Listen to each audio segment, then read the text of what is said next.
쯧쯧쯧 그 아이 뭔가 이상하구나. 오랜 세월 가족을 지켜온 할머니는 손자가 데려온 예비 며느리에게서 미묘한 기운을 느낍니다. 그래서 조용히 파출부로 변장해 그녀의 진짜 모습을 보기로 하죠. 겉모습만으로는 알 수 없던 진실, 그리고 예상치 못한 반전. 지금 그 진실을 함께 확인해 보세요. 안녕하세요. 저는 남영자입니다. 올해 68이 되었고 시립도서관에서 사서로 일하다 작년에 퇴직했어요. 오늘 아침도 평소처럼 일찍 일어나 마당의 화분들에 물을 주었습니다. 베란다 끝에 놓인 국화 몇 송이가 찬바람에 고개를 떨구고 있더군요. 가을이 깊어가는 게 확실했습니다. 35살이 된 손자 준서가 오늘 특별한 사람을 데려온다고 했어요. 며칠 전부터 말끝을 흐리며 준비시켜주더니 드디어 그 사람을 소개하겠다는 거죠. 아마 여자친구일 거예요. 준서는 어렸을 때부터 제 곁에서 자랐습니다. 부모님이 일찍 돌아가신 뒤로 할머니인 제가 키웠거든요.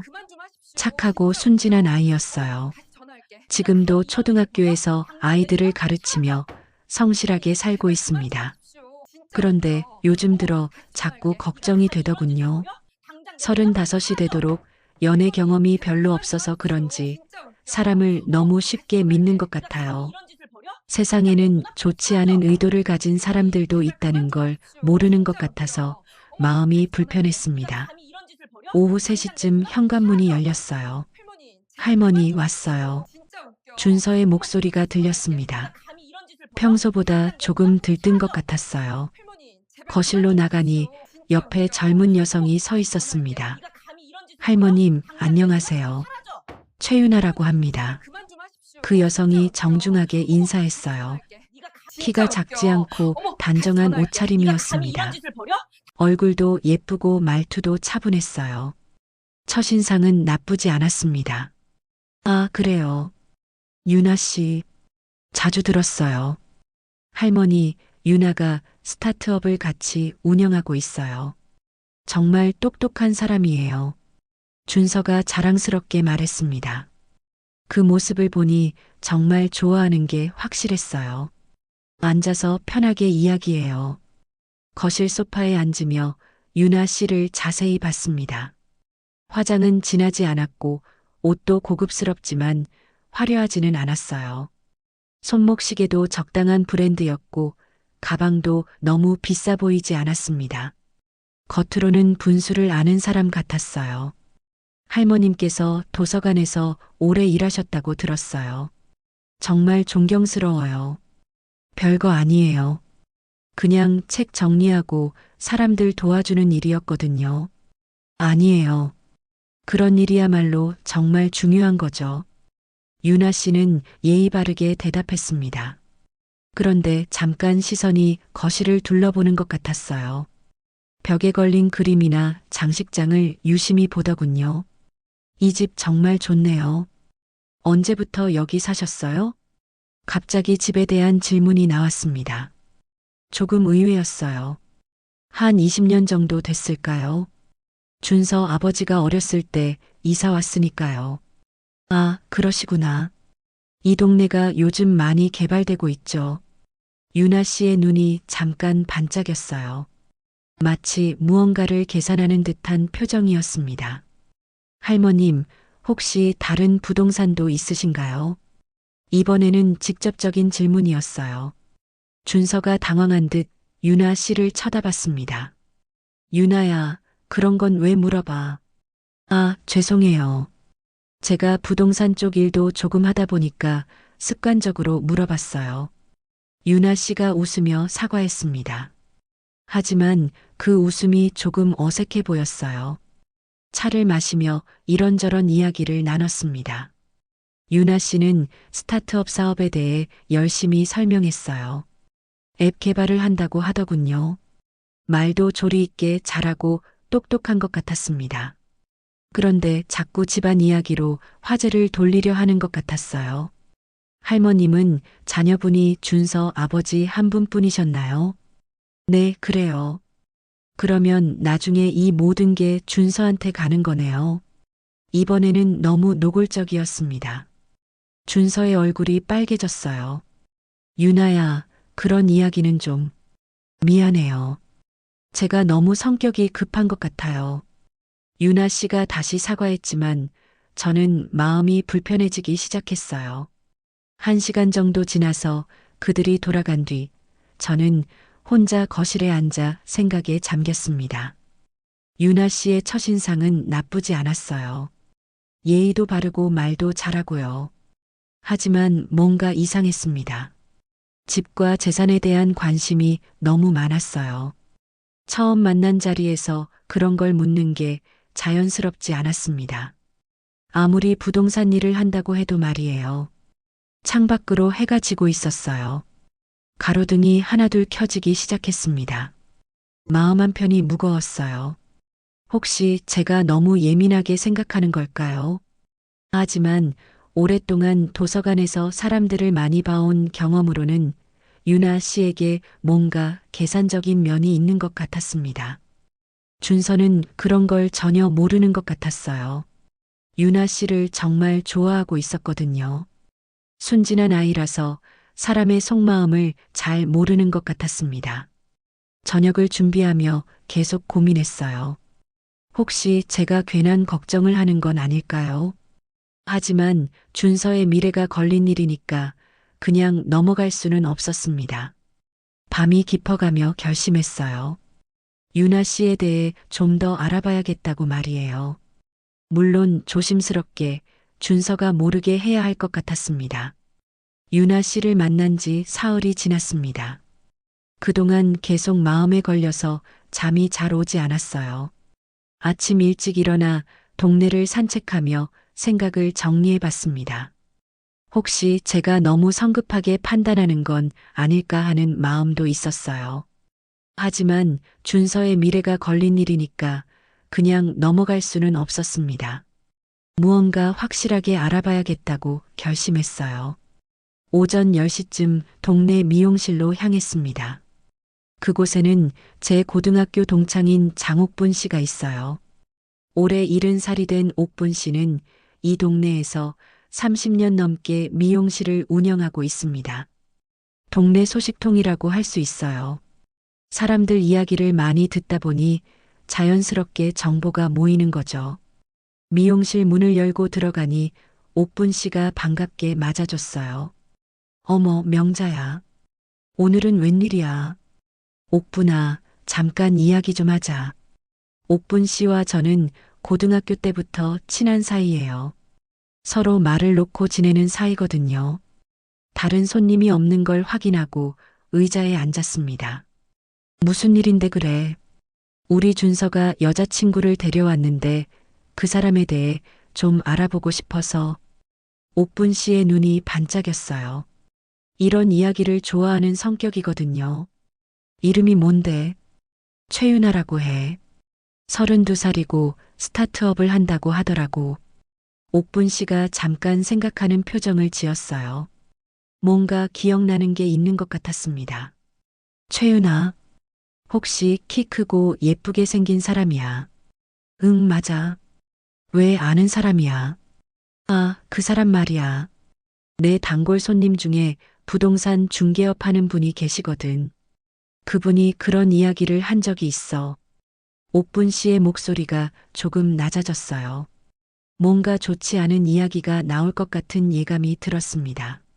미용실에서 나온 뒤 마음이 더 무거워졌어요.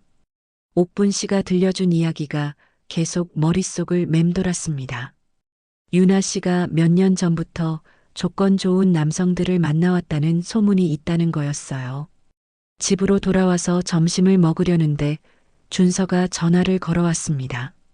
할머니, 오늘 저녁에 유나랑 같이 갈게요. 유나가 할머니 뵙고 싶대요. 그래, 알겠다. 할머니, 유나 어때요? 괜찮죠? 목소리에 기대감이 가득했어요. 저는 뭐라고 대답해야 할지 모르겠더군요.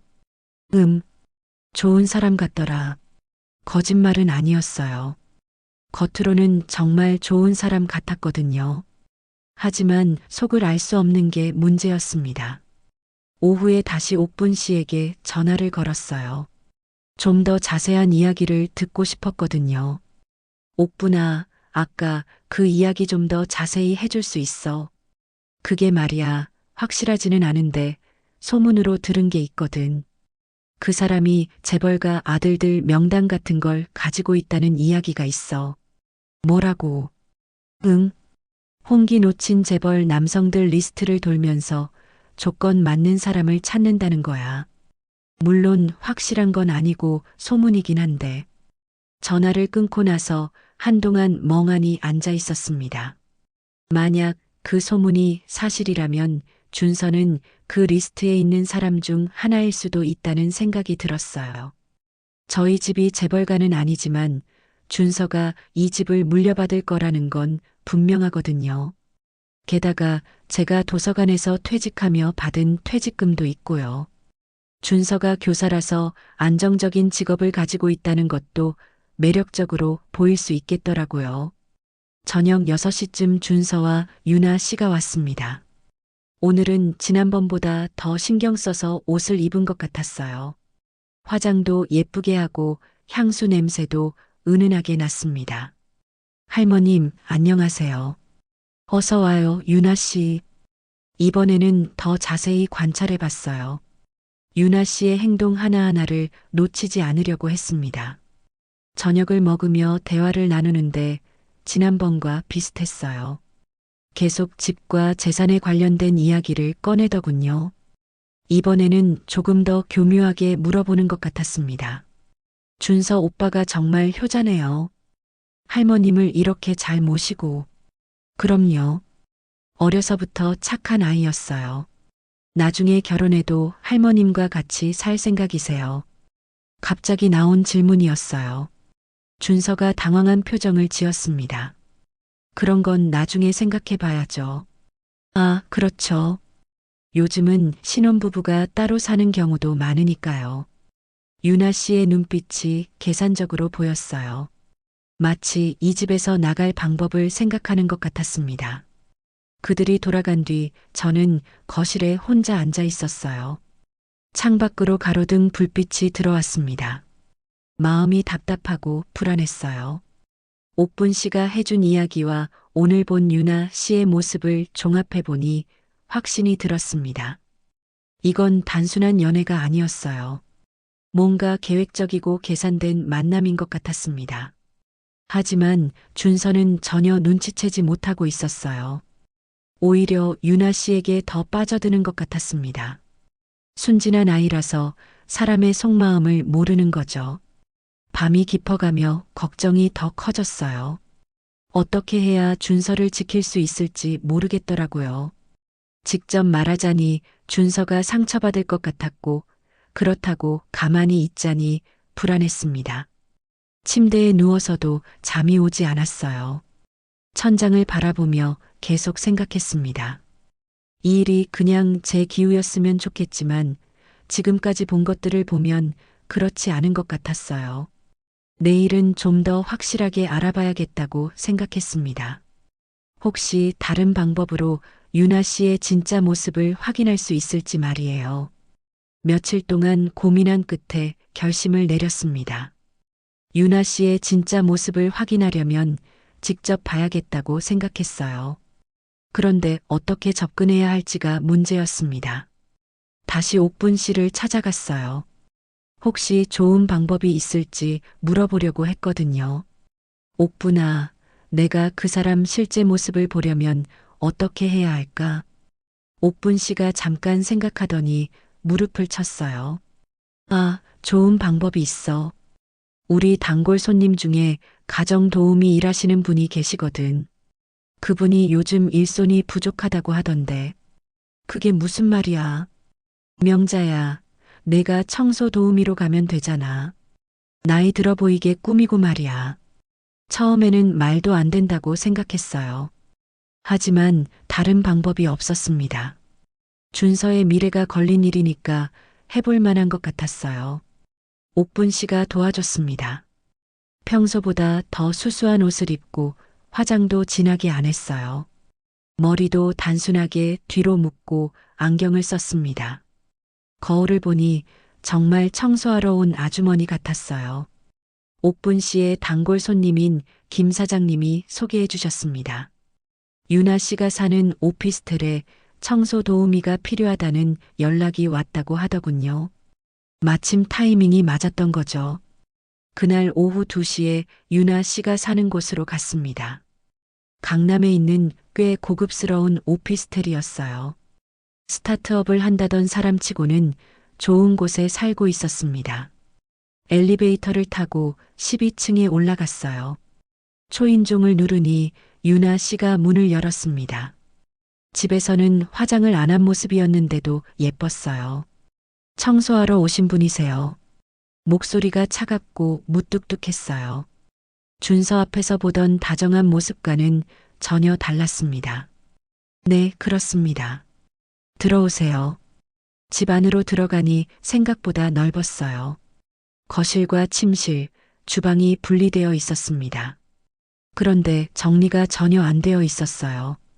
옷가지들이 소파와 의자에 널려 있었고 화장품들이 테이블 위에 어지럽게 놓여 있었습니다. 거실하고 주방만 대충 치워주세요. 침실은 건드리지 마시고. 네, 알겠습니다. 유나 씨는 저를 거의 쳐다보지도 않았어요. 마치 투명 인간 취급하는 것 같았습니다. 청소 도구를 주면서도 말을 거의 안 했어요. 청소를 시작하며 주변을 살펴봤습니다. 거실에는 명품 가방들이 여러 개 있었어요. 에르메스, 샤넬, 루이비통 같은 비싼 브랜드들이었습니다. 스타트업을 하는 사람이 이런 걸 살 돈이 있나 싶었어요. 주방으로 가니 더 놀라웠습니다. 냉장고에는 고급 와인과 비싼 치즈, 수입 과일들이 가득했어요. 조리대 위에는 트리플 오일이며 고급 향신료들이 줄지어 있었습니다. 그런데 설거지는 며칠째 안 한 것 같았어요. 싱크대에 접시들이 쌓여 있었고 냄새도 났습니다. 돈은 많이 쓰면서 생활 관리는 전혀 안 하는 것 같았어요. 청소하는 동안 유나 씨는 소파에 앉아서 전화 통화를 했습니다. 목소리가 제법 커서 들릴 수밖에 없었어요. 상우 오빠, 그건 어떻게 됐어요? 아니에요. 아직 확실하지 않아서요. 좀 더 지켜봐야 할 것 같아요. 상우라는 이름이 준서가 아닌 다른 남자 이름인 것 같았습니다. 이상했어요. 전화를 끊고 나서 유나 씨가 저를 쳐다봤어요. 빨리 해주세요.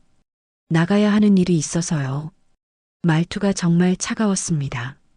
준서에게는 그렇게 다정하게 굴더니 다른 사람한테는 이렇게 대하는 거였어요. 네, 거의 다 했습니다. 화장실도 해주세요. 추가로 시키는 건데도 미안하다는 말은 없었어요.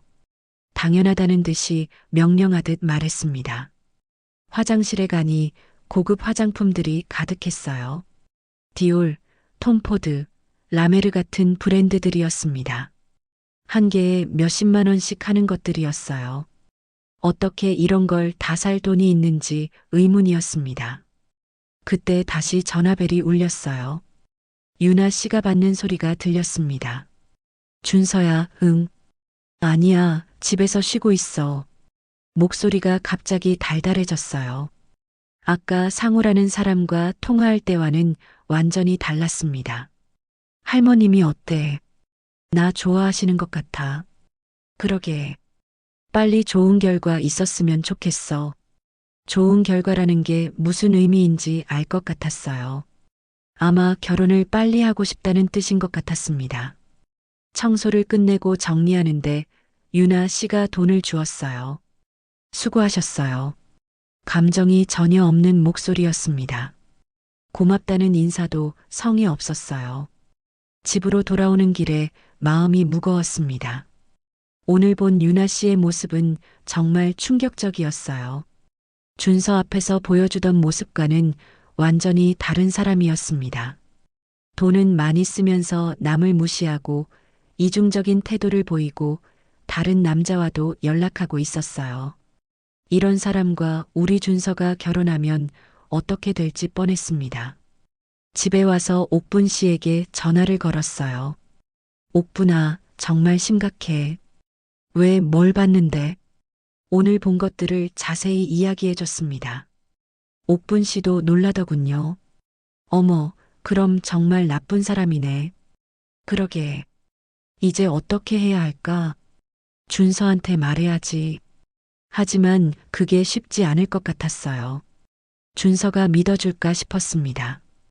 오히려 할머니가 질투한다고 생각할지도 몰랐어요.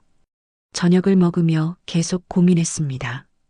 어떻게 해야 준서를 지킬 수 있을지 방법을 찾아야 했어요. 하지만 증거가 부족했습니다. 오늘 본 것들만으로는 준서를 설득하기 어려울 것 같았어요. 밤이 깊어갈수록 걱정이 더 커졌습니다. 유나 씨는 분명히 준서를 이용하려는 것 같았어요. 순진한 준서는 전혀 눈치채지 못하고 있었고요. 내일은 더 확실한 증거를 찾아야겠다고 생각했습니다. 준서의 인생을 망치게 둘 수는 없었거든요. 아무리 어려워도 포기할 수 없는 일이었습니다. 침대에 누워서도 잠이 오지 않았어요. 유나 씨의 차가운 목소리와 계산적인 눈빛이 계속 떠올랐습니다. 이런 사람한테 우리 준서가 속고 있다니 가슴이 답답했어요. 일주일이 지났습니다. 그동안 계속 유나 씨 생각을 하며 지냈어요. 어떻게 해야 준서에게 진실을 알려줄 수 있을지 고민하고 있었는데 김 사장님에게서 또 연락이 왔습니다. 명자 씨, 그 오피스텔에서 또 청소 도우미를 찾고 있어요. 다시 갈 기회가 생긴 거였어요. 이번에는 더 확실한 증거를 찾아야겠다고 생각했습니다. 이틀 뒤 오후 1시에 유나 씨 집으로 갔어요. 이번에도 수수한 옷을 입고 평범한 아주머니처럼 꾸몄습니다. 문을 열어준 유나 씨의 표정이 지난번보다 더 차가웠어요. 마치 귀찮다는 듯이 쳐다보더군요. 또 왔네요. 인사도 없이 던진 말이었습니다. 예의라고는 전혀 찾아볼 수 없었어요. 네, 열심히 하겠습니다. 이번엔 화장실하고 베란다도 해주세요. 지난번에 대충 한 것 같던데. 대충 했다는 말에 기분이 상했지만 참았어요. 지난번에는 정말 열심히 했거든요. 집안은 여전히 정리가 안 되어 있었습니다. 오히려 더 어수선해진 것 같았어요. 거실 테이블 위에는 명품 액세서리들이 널려 있었고 소파에는 새로 산 듯한 옷들이 택 달린 채로 놓여 있었습니다. 청소를 시작하는데 유나 씨가 소파에 앉아서 휴대폰을 보고 있었어요. 가끔씩 저를 흘깃 쳐다보는 것 같았는데 시선이 정말 불쾌했습니다. 아줌마, 거기 먼지 좀 제대로 닦아요. 아줌마라고 부르더군요.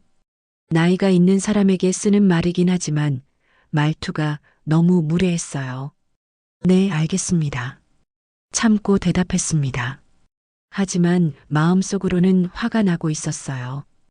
1시간 정도 지났을 때 유나 씨에게 전화가 왔습니다.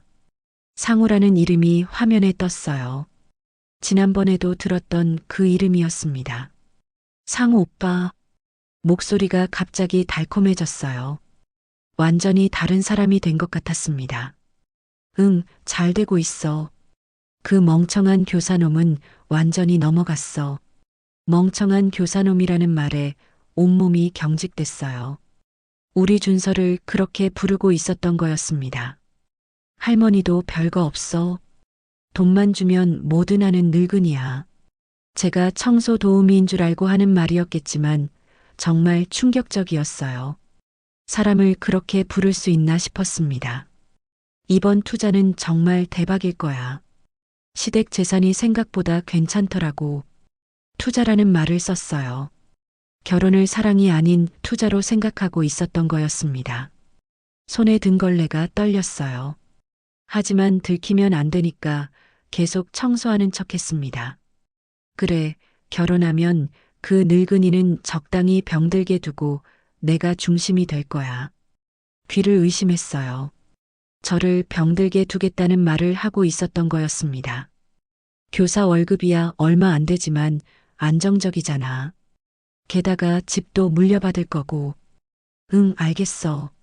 빨리 확정 지어야지. 다른 후보들도 알아보고 있거든. 다른 후보들이라니 준서 말고도 다른 남자들을 동시에 만나고 있다는 뜻이었어요. 전화를 끊고 나서 유나 씨가 저를 쳐다봤어요. 혹시 들었나 싶어서 확인하는 것 같았습니다. 아줌마, 거기서 뭐 하고 있어요? 청소하고 있었습니다. 시끄럽게 하지 말고 조용히 해요. 짜증을 내며 말했어요. 제가 시끄럽게 한 것도 아닌데 트집을 잡는 거였습니다. 그때 또 전화벨이 울렸어요. 이번에는 준서에게서 온 전화였습니다. 준서야, 응. 또다시 목소리가 달달하게 바뀌었어요. 응, 보고 싶어. 오늘 저녁에 할머니 집 갈까? 할머님 진짜 좋으신 분 같아. 나랑 결혼하면 정말 좋아하실 것 같아. 입에서 나오는 말과 마음속 생각이 정반대였던 거였어요. 방금 전에는 늙은이라고 욕하고 병들게 두겠다고 했으면서 말이에요. 응, 사랑해. 나도. 사랑한다는 말도 거짓말이었던 거였습니다. 전화를 끄는 유나 씨가 거울을 보며 머리를 만지작거렸어요. 마치 연기를 준비하는 배우 같았습니다. 아줌마, 빨리 끝내요. 나가야 하는 일이 있어서. 명령하듯 말하는 어조였어요. 정말 참기 어려웠습니다. 청소를 끝내고 돈을 받을 때 유나 씨가 던지듯 돈을 주었어요. 다음에는 더 깨끗하게 해주세요. 감사하다는 말도 없었어요. 오히려 불만을 표시했습니다. 집으로 돌아오는 길에 눈물이 나려고 했어요. 분노와 무력감이 동시에 밀려왔습니다. 우리 준서가 저런 사람에게 속고 있다니 견딜 수가 없었어요. 늙은이 같아 보였어요. 유나 씨 말이 맞는 것 같아서 더 서러웠습니다. 집에 와서 소파에 앉았어요. 오늘 들은 말들이 계속 머릿속을 맴돌았습니다. 멍청한 교사놈, 돈만 주면 뭐든 하는 늙은이, 적당히 병들게 두겠다는 말들이요. 준서가 그 사람을 정말로 사랑하고 있는데 유나 씨에게는 그냥 투자 대상일 뿐이었어요. 이런 일이 있어도 될까 싶었습니다. 저녁을 먹으려고 했지만 목에 넘어가지 않았어요. 계속 화가 나고 슬펐습니다. 혼자서는 도저히 어떻게 할 수 없을 것 같았어요. 옥분 씨에게 전화를 걸어서 오늘 있었던 일을 얘기했어요. 명자야, 그건 진짜 심각하다. 그러게, 어떻게 해야 할까? 이제는 준서한테 말해야지. 아니면 큰일 나. 맞는 말이었어요. 하지만 어떻게 말해야 할지 막막했습니다. 밤이 깊어갈수록 결심이 섰어요. 더 이상 참고 있을 수는 없었습니다. 준서가 저런 사람한테 인생을 망치게 둘 수는 없었어요. 내일부터는 다른 방법을 써야겠다고 생각했습니다. 더 확실한 증거를 찾아서 준서에게 보여줘야 했어요. 거울을 다시 봤는데 이번에는 눈빛이 달라져 있었습니다. 더 이상 당하고만 있지 않겠다는 의지가 보였어요. 준서를 지키기 위해서라면 뭐든 해야 했습니다. 창밖으로 밤이 깊어가고 있었지만 제 마음은 오히려 더 단단해져 있었어요. 그날 밤 잠들지 못하고 누워 있다가 문득 오래된 기억이 떠올랐습니다. 40년도 더 된 일이었어요. 남편이 작은 사업을 하던 시절이었습니다. 그때 저희는 정말 가진 게 없었어요. 남편은 성실했지만 사업 경험이 부족했고 저는 고등학교만 나온 평범한 아내였습니다. 어느 날 큰 거래처에서 사기를 당했어요. 몇 달치 물건값을 받지 못하게 됐습니다. 그 돈으로 직원들 월급도 주고 재료비도 내야 했는데 말이에요. 그때 상대방 사장이 저희를 업신여겼던 기억이 납니다. 배운 것도 없고 가진 것도 없다고 무시했어요. 남편은 몇 번이나 찾아가서 사정했지만 소용없었습니다. 결국 제가 나섰어요. 새벽부터 저녁까지 그 회사 앞에서 기다렸습니다. 며칠을 그렇게 했죠. 비가 와도 추워도 포기하지 않았어요. 아줌마, 그만 귀찮게 하세요.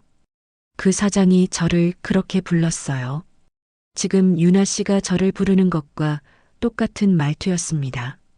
하지만 저는 굽히지 않았어요. 우리 가족을 지켜야 했거든요. 어린 아들과 시어머니, 그리고 남편을 생각하니 무엇이든 할 수 있었습니다. 일주일 만에 그 사장이 항복했어요. 돈을 돌려줬습니다.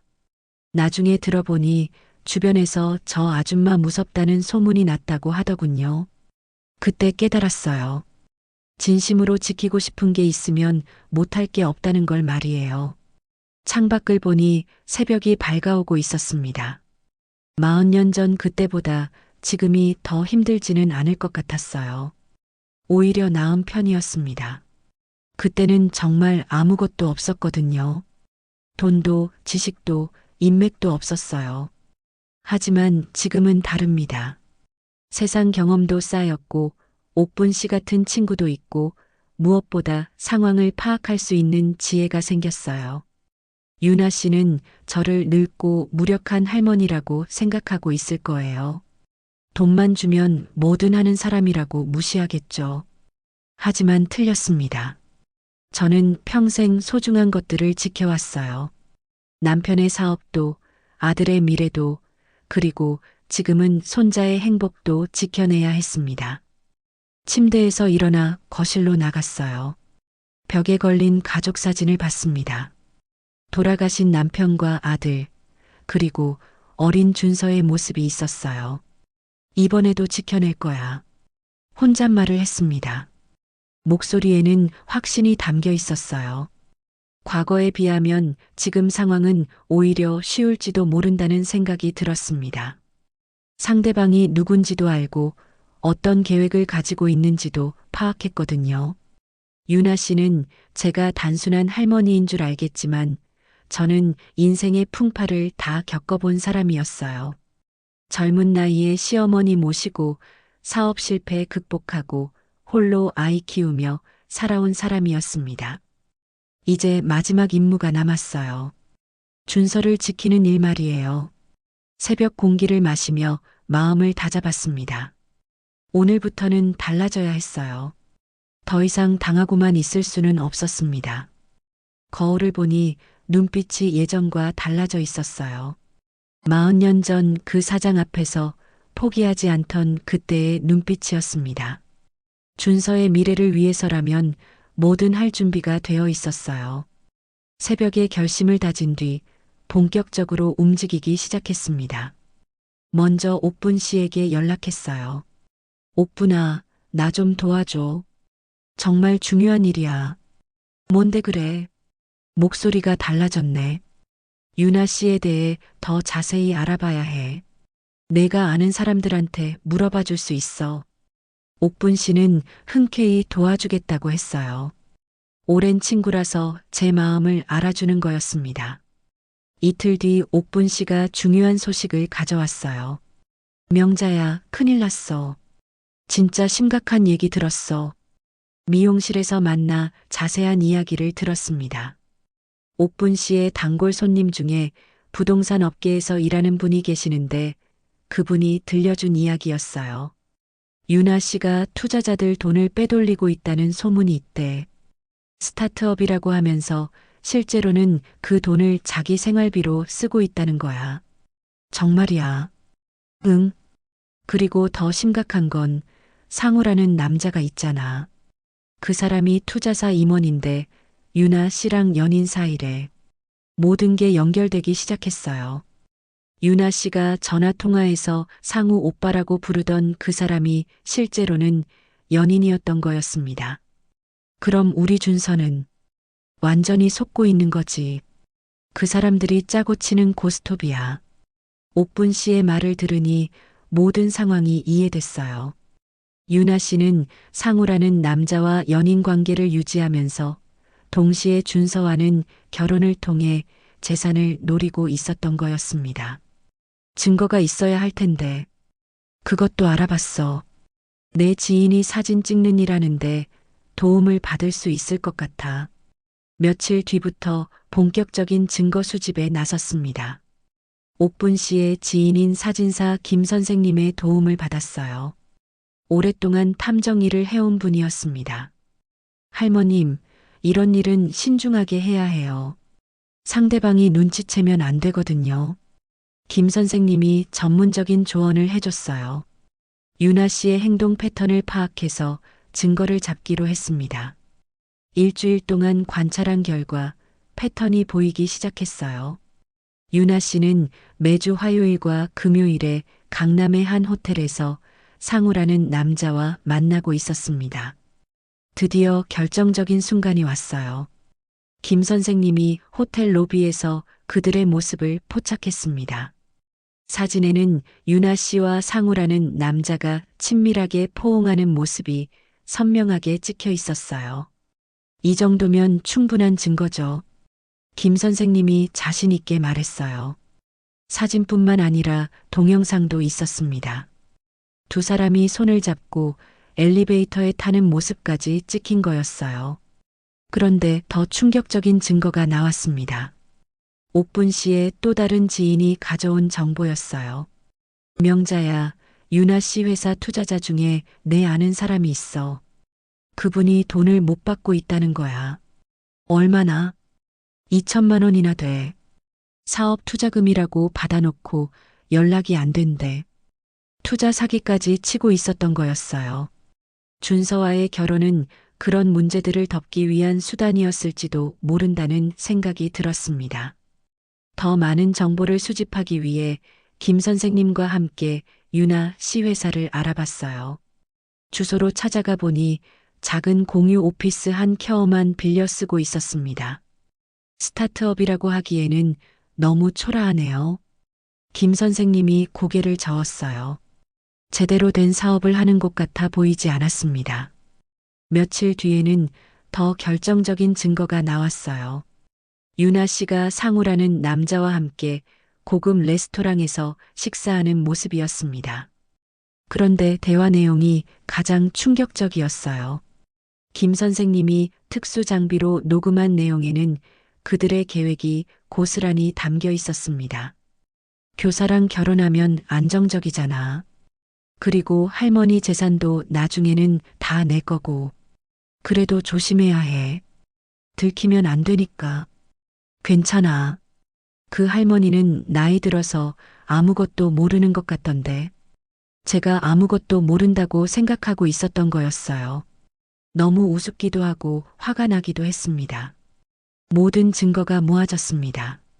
사진, 동영상, 녹음 파일, 그리고 투자 사기 관련 서류까지 말이에요. 이제 준서에게 보여줄 준비가 끝났어요.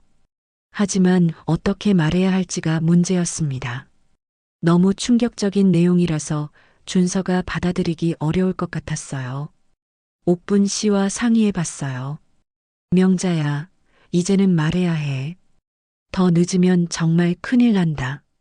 그런데 준서가 믿을까? 증거가 이렇게 많은데 안 믿을 수 없을 거야. 맞는 말이었어요. 더 이상 망설일 시간이 없었습니다. 그날 저녁 준서에게 전화를 걸었어요. 준서야, 할머니 집에 좀 와라. 중요한 이야기가 있어. 무슨 일이에요, 할머니? 와서 얘기하자. 1시간 뒤 준서가 왔어요. 평소와 달리 진지한 표정으로 말했더니 긴장하는 것 같았습니다. 할머니, 무슨 일이세요? 앉아라. 유나 씨에 대한 얘기야. 준서의 표정이 변했어요. 혹시 나쁜 말을 할까봐 걱정하는 것 같았습니다.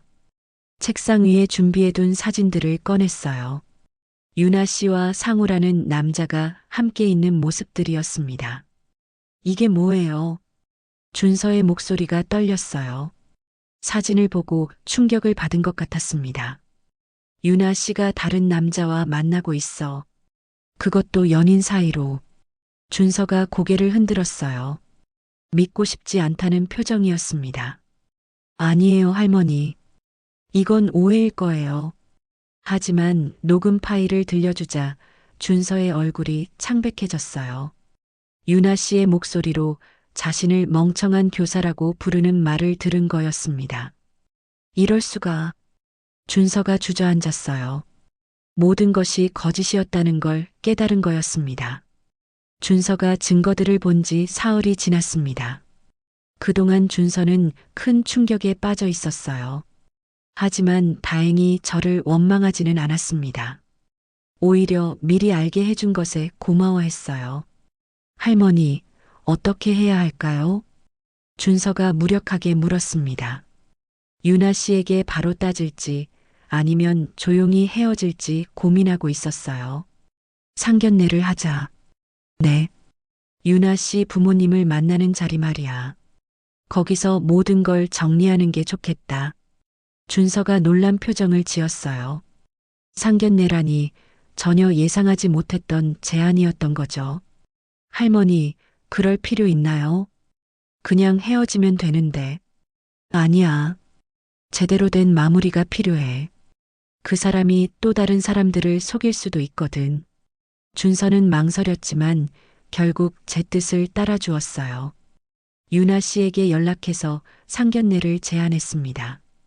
유나 씨는 처음에는 놀라는 것 같았지만 좋다고 했어요.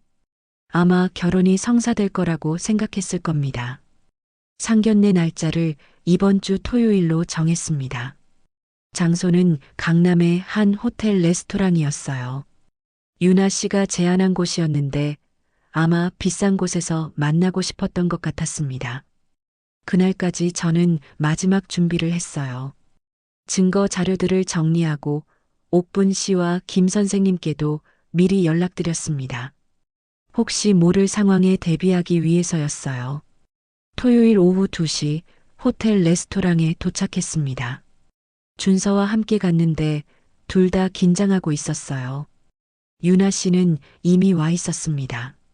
옆에는 50대로 보이는 부부가 앉아 있었어요. 유나 씨의 부모님인 것 같았습니다. 어머님, 안녕하세요. 유나 씨가 일어나서 정중하게 인사했어요. 역시 연기는 완벽했습니다. 안녕하세요. 저도 예의를 지켜 인사했습니다. 유나 씨 어머니는 품이 있어 보였고 아버지는 조용한 성격 같았어요. 자리에 앉아서 간단한 인사를 나누었습니다. 유나 씨는 평소처럼 다정하게 굴었어요. 부모님 앞에서는 더욱 완벽한 며느리 후보 역할을 하고 있었습니다. 준서 오빠 정말 좋은 분이세요. 할머님께서도 저를 많이 좋아해 주시고. 유나 씨가 웃으며 말했어요. 거짓말을 태연하게 하는 모습이 소름 끼쳤습니다. 음식이 나오고 1시간 정도 담소를 나누었습니다. 유나 씨 부모님은 상식적인 분들 같았어요. 딸이 이런 일을 하고 있다는 걸 모르는 것 같았습니다. 그럼 이제 본격적인 얘기를 해볼까요? 제가 말을 꺼냈어요. 분위기가 갑자기 진지해졌습니다. 네, 그러죠. 유나 씨 어머니가 밝게 대답했어요. 좋은 얘기가 나올 거라고 기대하는 것 같았습니다. 유나 씨, 잠깐 화장실 좀 다녀올 수 있을까요? 네, 어머님. 유나 씨가 자리를 비운 사이 저는 그분들께 말씀드렸어요. 혹시 따님이 어떤 일을 하고 계시는지 정확히 아시나요? 스타트업을 한다고 했는데요. 투자자들 돈을 받아서 사업을 한다는 건 아시죠? 유나 씨 아버지의 표정이 조금 굳어졌어요. 뭔가 이상한 낌새를 눈치챈 것 같았습니다. 유나 씨가 돌아왔을 때 본격적인 대화가 시작됐어요. 유나 씨, 상우 씨는 잘 지내세요? 갑자기 던진 질문에 유나 씨가 당황했어요. 얼굴이 순간 하얗게 변했습니다. 누구요? 투자사 임원인 상우 씨 말이에요. 매주 화요일, 금요일에 만나시는 분. 유나 씨의 눈이 흔들렸어요. 부모님도 의아한 표정으로 딸을 쳐다봤습니다. 어머님, 무슨 말씀이세요? 이 사진들 좀 보세요. 준비해온 사진들을 테이블 위에 놓았어요. 유나 씨와 상우라는 남자가 포옹하고 있는 모습들이었습니다. 이건 뭐예요? 유나 씨가 당황해서 소리쳤어요. 주변 테이블에서 사람들이 쳐다봤습니다.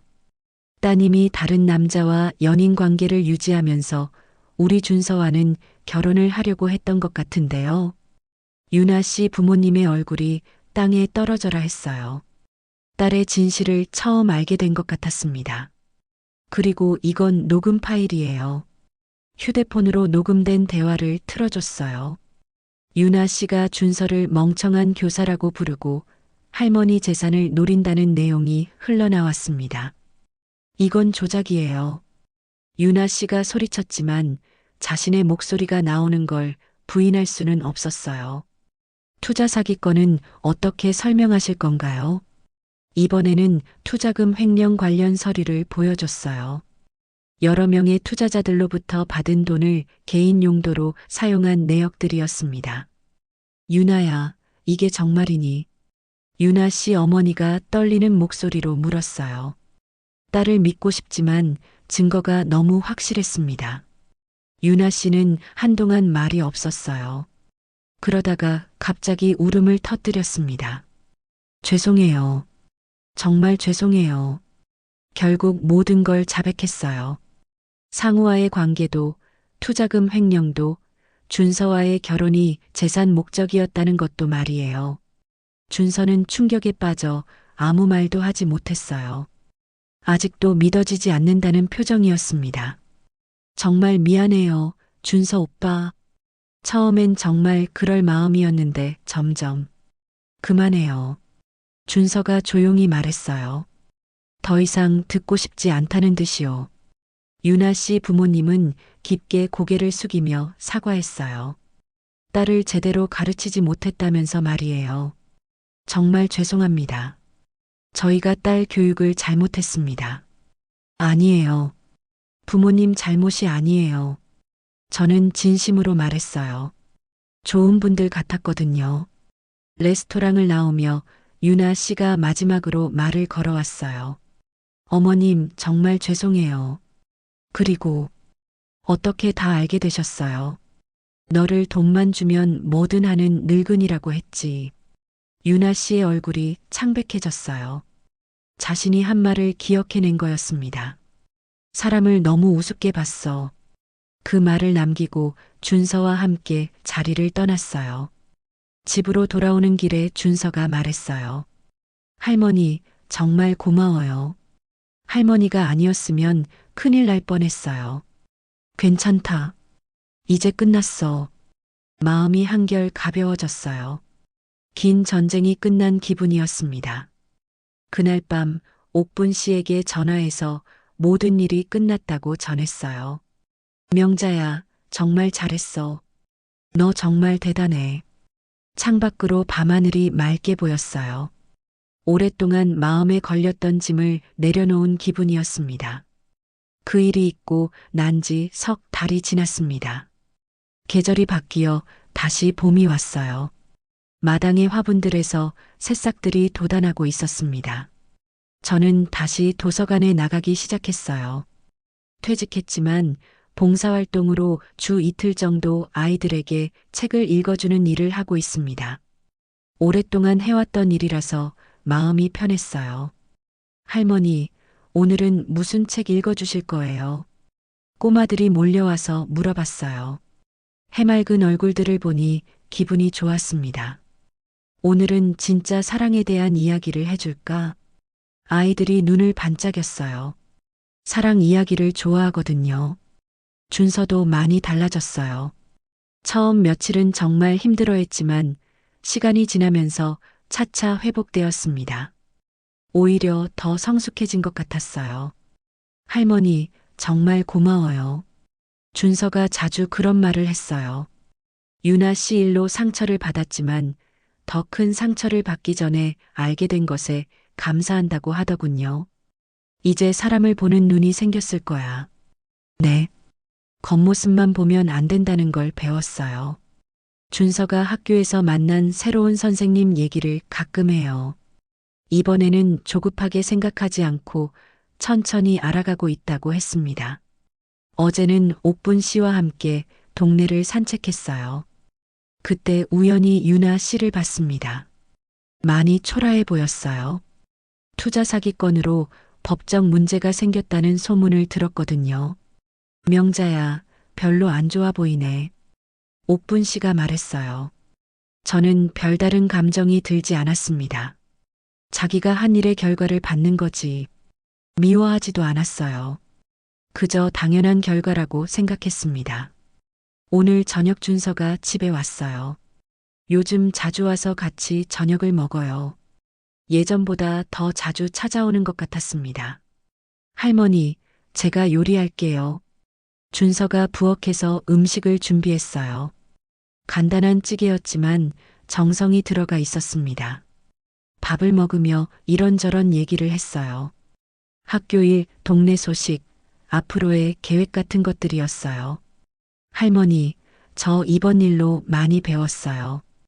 뭘 배웠는데? 진짜 사랑이 뭔지 알게 됐어요. 계산하거나 조건을 따지는 게 아니라 그냥 진심으로 상대를 생각하는 마음이잖아요. 준서의 말을 듣고 마음이 뭉클했어요. 제가 바라던 게 바로 그거였거든요. 할머니가 저를 지켜주신 것처럼 저도 누군가를 그렇게 사랑하고 싶어요. 눈물이 날 뻔했어요. 우리 준서가 정말 어른이 된 것 같았습니다. 설거지를 하며 지난 몇 달을 되돌아봤어요. 힘들기도 했지만 보람 있는 시간이었습니다. 준서를 지켜낼 수 있어서 다행이었어요. 할머니, 산책하러 갈까요? 좋지. 준서와 함께 동네를 걸었어요. 가로등이 켜지고 있었고 따뜻한 봄바람이 불었습니다. 할머니, 저 정말 행복해요. 나도 그래. 손자와 함께 걸으며 생각했어요. 인생에서 가장 소중한 건 역시 가족이라는 걸 다시 한번 깨달았습니다. 집으로 돌아와서 준서가 말했어요. 할머니, 이번 주말에 새로운 선생님 소개해 드릴까요? 정말 좋은 분이에요. 그래, 언제든 좋아. 이번에는 조급하지 않았어요. 준서가 스스로 판단할 수 있는 능력이 생겼다고 믿었거든요. 준서가 돌아간 뒤 혼자 앉아 있었어요. 창밖으로 봄밤이 깊어가고 있었습니다. 지난 일을 떠올리며 스스로에게 말했어요. 잘했다고, 포기하지 않아서 다행이라고 말이에요. 사람은 몇 살이 되어도 사랑하는 사람을 지킬 수 있어요. 나이는 숫자일 뿐이고 진짜 중요한 건 마음이거든요. 오늘 밤도 마음이 편안했습니다. 내일 또 도서관에 가서 아이들에게 책을 읽어줄 생각을 하니 기분이 좋았어요. 준서도 잘 살아갈 거예요. 이제는 진짜 사랑이 뭔지 알게 됐으니까요. 창문을 열어 봄바람을 맞으며 웃었어요. 인생은 정말 끝까지 살아봐야 하는 것 같았습니다. 언니, 오빠, 동생분들 오늘도 행복하시고 재밌게 보셨으면 구독 꼭 눌러주세요. 감사합니다.